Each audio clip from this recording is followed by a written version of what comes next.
Welcome, cast, to the first episode of Newark Schools Now. Today we will be saying goodbye to familiar faces and hello to new faces. This is Newark Schools Now.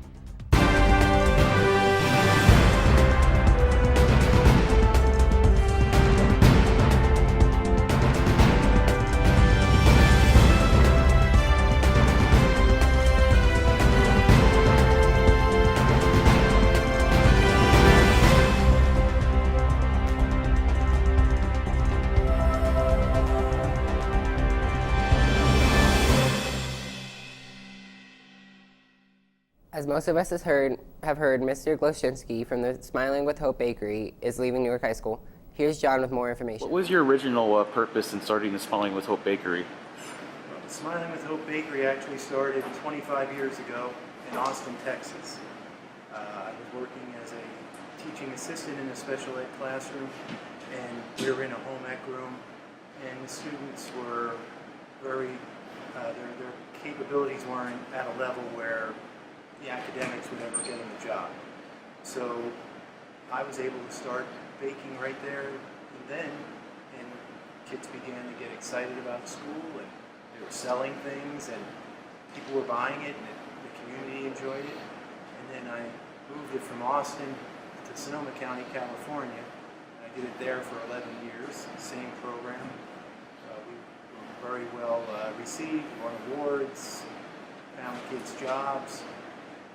And then, this is my 9th year here at Newark High School, and we took it up a notch here and made it totally commercial. When they were building a new high school, they agreed to make this a commercial space, and I got to design it, and we've gone on to do lots of things here. What did you exactly do before you started the baking business in general? I was a musician. I call my music Sponto Beat. Sponto Beat. I make everything up as I go along, words and music. Traveled the world. Had people like Bob Dylan as fans of mine in my band, members of the Rolling Stones. I traveled the world. Had my own record label, booked and managed my own band. And I kind of do Sponto Beat here. My whole life is spontaneous. I just make things up as I go along. I follow my heart, I follow my dreams, and that's where I'm going next, following my dreams. Do you have any success stories with your former students or current ones?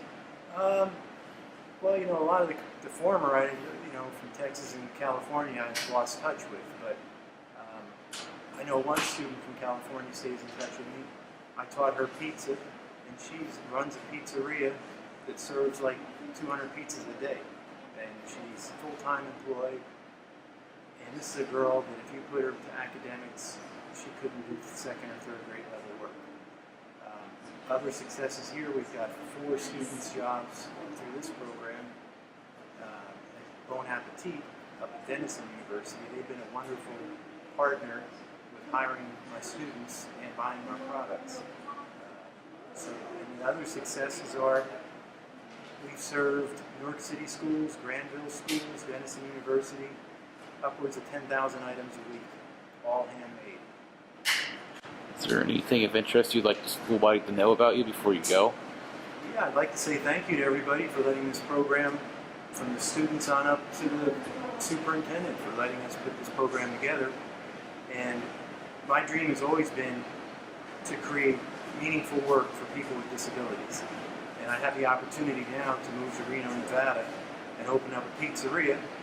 And I'm going to hire people with disabilities to staff it. These are my ovens here. These are the classic ovens from the 1960s. They're going with me. They take 4 men to move them. And I brought these in to use in the class. These are my personal property. And they're going with me. These are the holy grail of New York City pizza. We're going to employ adults with disabilities and give them work for as long as we're alive. And we're going to use the shop as a gathering place for people with disabilities, for the community. We're going to be working with all the agencies that serve the people with disabilities, Special Olympics. It's going to be unbelievable. I just can't wait. And this has been a big part of it here at Newark City Schools. Now that you're leaving the Smiley with Hope Bakery, what's going to become the future of it? I don't know. That's a good question. I don't know. I haven't been told. Yeah. Is there I hope anybody? it continues, but I don't know. Again, I just want to thank everybody in Newark, Licking County, Newark City Schools, and all the people that have supported us through this endeavor. Renee, my assistant over here, get her on there. There you go. Yep, she's the best worker I ever had. Times 10. But I have so much support from the people here, Denison University, all the people that have covered us, from Maria Shriver. I don't know if young people know who Maria Shriver is. She was married to the woman, you know, and she's a Kennedy. We've had articles from her on down through the television stations in Columbus, and newspapers, and radios, and magazines all over the world. Geez, it just goes on and on and on. And they all just say, I think this program has been wonderful, and I'm glad it's here, and I'm glad we were able to hook it all up here. And I hope it continues, and if not, going to come and read it. It will continue and read it. Hi guys, I'm Austin, and I'm here with Mr. Bowman, and I'm just going to ask him a few questions. Okay? Hello. Okay, first, how does it feel to be principal? It feels great to be the principal. It's exciting, it's challenging every day, but it's a great group of students and a great staff here, so it's going to be a lot of fun. Now that you're principal, do you plan on making any big changes or benefits to the school?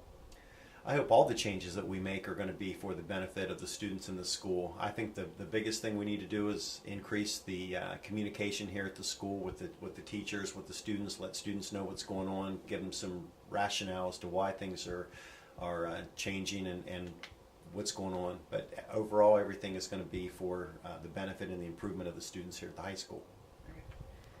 Does it help having Miss Corum, Mr. Hazelton, and Mr. Shumate around? Absolutely. I couldn't do this job without the support of Mr. Hazelton, Ms. Corum, and Mr. Shumate. They do a great job, and they're solid people, and they're going to help improve the school as well. Lastly, does it ever get intimidating being a principal over whole school? Oh, absolutely. I'm not going to lie about that. I talked to the freshmen when they came in, and they were nervous their first day here at the high school, and I told them, let's just be nervous together. I've been here for 19 years, but this is my first year as high school principal, so certainly I wouldn't say intimidating, but it is challenging, and yeah, it's going to be a learning and growing experience for me as well. All right, thanks for answering our questions. You're welcome anytime. Have a good day. Thanks. Go Cats. Antoine, last year's OV NADA's Student Production Award winner, is with Ben on Skype to speak about what he's doing after winning the award. Let's go to Ben to see what he's up to. How did you come upon Newark High School? Actually, I was an exchange student last year, and so I was with Newark Rotary Club, and so I came in Newark High School because of the location. I was in Newark Rotary Club, and so that's how I came in Newark High School. All right, cool. Before winning the award, what other experiences have you had with filmmaking? So actually, I did some film with my brother when I was little, and so I did some film with him, and I kind of began a film at Newark High School with a TV media class. All right. And so that's when I saw that. Where has filmmaking led you today? Pardon? Where has filmmaking led you today? Today I'm actually on the film school in Brussels, and actually it's pretty nice. I really love it, and so it's a film school here in Brussels that teach you how to make movies and stuff, and actually it learns how to different things like editing, directing, and sound editing, camera operator, and stuff like that. And so it's pretty interesting. And actually, I think I will be a movie director later. And, yeah. What is the name of the school you're attending right now? The name is I don't know how to translate that. It's a French name, so Mm-hmm. optical livre Bruxelles, il y a plus de choses facilement. And so it's in a pictures technique. It's a cinema and photography school. Okay. And actually, it's on the campus of the National Television of Belgium. So right here, I'm in the National Television of Belgium campus right now. Cool. Sounds great. You said your brother before. Have you had any other family members that have any experience with filmmaking such as you? Actually, I have 3 brothers, and I have only one of my brother which is in that domain. He is actually in the music industry, and he does music stuff. And but he's also he works for the national television in Belgium, and so he works for that, and he's kind of camera operator and stuff like that. Yeah, so he works in that. Cool. What is the most difficult thing about filmmaking? I think the most difficult thing is to imagine what it will look like. It's to imagine what your idea will give on the screen or so. Because when you, how can I say that? When you imagine a movie or a commercial or something, you don't know especially how it will look on a screen. You don't know how to do to make it look like you want to. So I think it's the most difficult thing. What's the best thing about filmmaking? The best thing, that's actually to see all those things from your mind coming true on screen. Cool. Are there any websites where your work that you're working on right now or that you have worked on can be viewed? Probably on my YouTube channel, which is AG Studios. I will probably soon create a Vimeo channel, which will be my name, so Antoine Groutars.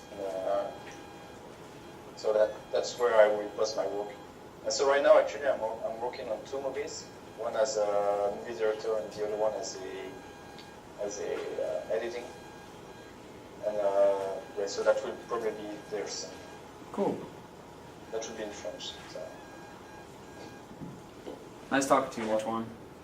Yeah, I see.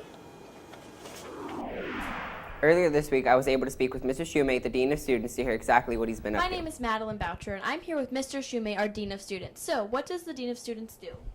The Dean of Students is here to help students and to help teachers do their jobs better. Help the students learn, help the teachers be better teachers.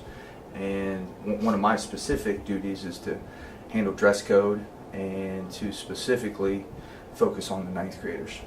Okay. And how are you liking it? Oh, I love it. I think a big factor in any endeavor, in any situation, is just the people, the relationships, and the assistant principals here and the principal. They've been great and very helpful. The students, the interactions I've had with the students have been, 98% positive. So I really appreciate that. Okay. And is it true that you coach basketball too? I do. I've coached basketball for 21 years.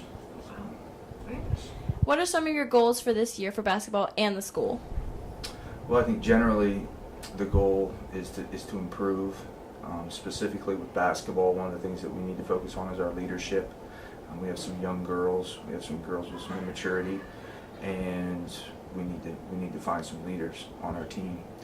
And for school, I think it's just consistency with the dress code to make sure that our students feel like they can anticipate what's going to happen, whether they're in dress code or out of dress code, and that we're not going to pick certain people out. We're going to be consistent, and just generally improve as a school. And speaking of uniforms, why do you feel that uniforms are so important? Well, I think for a lot of students that aren't into fashion or maybe less fortunate, I think it creates a level of comfort for them coming to school. I also think that it creates, I've been coaching for a lot of years, so those teams dress the same for a reason, to create unity and pride. So I'm sorry, and also the world of work generally requires that kids dress a certain way. So I think we're just setting kids up for success by having a dress code and making it consistent with what we expect. And how do you feel about the negative feedback via social media? Okay. I realize that there has been some negative feedback, but generally, the people that are upset about things usually are louder than those that are happy about things. So, like I said earlier, I think 98% of my interactions with kids have been positive. Just about all my interactions with parents have been positive. So I think there's some negativity out there, but for the most part, people understand. They may not agree, but you're going to spend the rest of your life disagreeing with things. You just have to understand, right? And I think our kids are doing a good job of that right now. Well, thank you for sitting down with us for this interview. Okay, you're awesome. Dukes of Dixieland Jazz Band offered master classes to Liberty, Heritage, and NHS students. Our affiliate, News Force 1, at Liberty Middle School has the story. Last Friday, October 23rd, Liberty Middle School was swinging with the sounds of America's first royal family of Dixieland. The Dukes of Dixieland played live for our own Jaguar student body. It was here at Liberty Middle School in the gymnasium. They were here because luckily Miss Whiteman's friend, Mrs. Larson, whom teaches the Granville Youth Symphony, helped her arrange the performance. We luckily got to see the amazing and great Dukes of Dixieland perform. Who are the Dukes of Dixieland? Well, I'm Callie, and I will tell you. They are a New Orleans Dixieland-style revival band originally formed in 1948 by brothers Frank Assunto, who is a trumpet, and Fred Assunto, who plays the trombone, and their father, Papa Jack Assunto, who plays the trombone and the banjo. The jazz band has, of course, some new guys playing the original tunes. They are Kevin Clark, who is the trumpet player and the leader of the group. Second is Rich Barrage, who plays the reeds. Then Joe Kennedy, who plays the piano. David Mahoney plays the drums, and Dr. David Fye plays the trombone.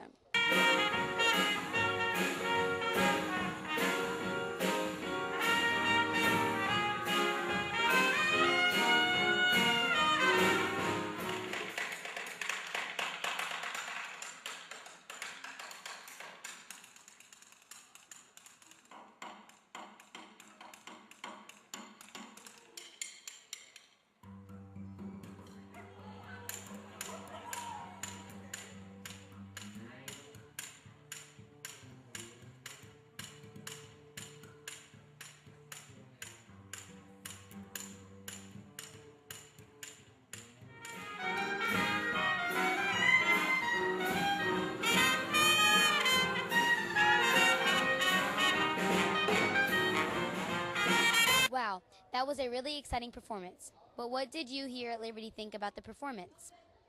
The most entertaining part of the performance for me is probably the part where they told us all about their instruments and what they do and how they do them.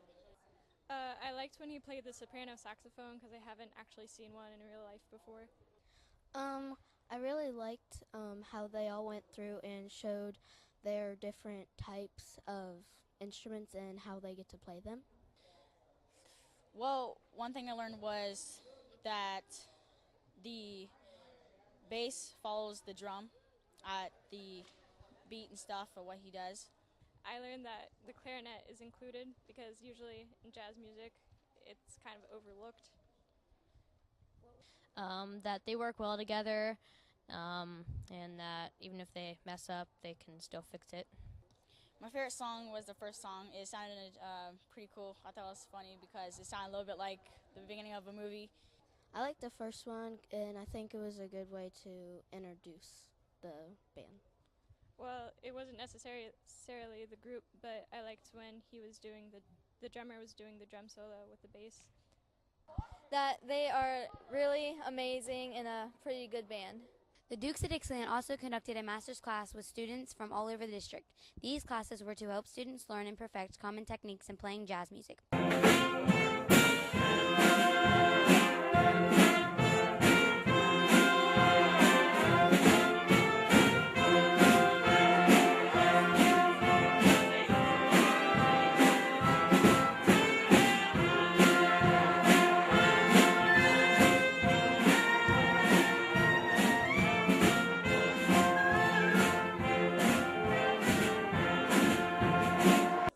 how to improvise any sort of song and learned a little bit more about the Dukes of Dixieland. The interesting part of it was seeing how the clarinet player, since I'm a clarinet, how he plays and how he just plays whatever he wants, and it's just really cool. Well, I saw how they improvised the song and how they changed it up on their own memory. I think it made me think more about like what I can do with my music and how I can turn it into my own. It made me a better musician because it kind of made me look at a different perspective for music. So, one skill I remember is to just do your own thing and have fun with it. It will probably help me get more it will make me want to practice better, I think, and more often. I also had the opportunity to speak with Kevin Clark, one of the members of the Dukes of Dixieland. Why is bringing Dixieland music to schools important? Why is bringing Dixieland music to schools important? Because it's American art form. It's like the basis of a lot of music that you hear today, and it's New Orleans feel-good music, and it's just fun. It's bringing a culture it's not disappearing, but I think there's so much out there. So much music out there now that it's New Orleans jazz is not at the forefront. So that's what I like to do, and so people like you can experience and say, hey, I like New Orleans jazz. What is your favorite part about being in the group? My favorite part is working together and when we're performing, like the excitement the band puts out, having the audience appreciate that. They appreciate it on different levels, but having them appreciate what we do and understand what we do. It'd be kind of like a chef preparing a nice meal, and then when someone eats it, they're like, "Oh, that's so good! That's so good!" That's what I like the most. Well, thank you to the Dukes of Dixieland for sharing your talents and knowledge with us here at Liberty Middle School, and thank you to those out there watching. I'm Grace. Keep swinging, Newark.